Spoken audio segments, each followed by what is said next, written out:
Dimas Erlangga, salah satu atlet panahan yang juga merasakan dampak penyebaran pandemi COVID-19. Sudah 1 bulan terakhir, atlet panahan Palembang ini tak melakukan latihan rutin.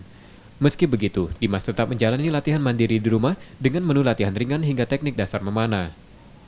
Di bulan Ramadan ini, Dimas masih menjalankan latihan agar kebugaran tubuhnya tetap terjaga. Namun berbeda dari hari biasa, khusus saat Ramadan porsi latihan dikurangi. Tentu berpengaruh karena pada saat di lapangan kita ada untuk targetnya sendiri, ada untuk memanah, untuk mengetahui gimana kita memanah. Sedangkan di rumah kita nggak bisa karena di rumah sendiri nggak ada tempat latihannya. Jadi di rumah hanya untuk latihan kebugaran kayak gitu. Kalau untuk latihan pola sendiri itu kayak diturunkan sedikit, kayak pagi hari dan sore hari. Karena biasanya siang juga latihan, karena sekarang pagi dan sore hari saja.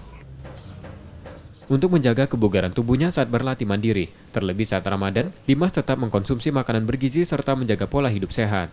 Nur Muhammad, Kompas TV, Palembang.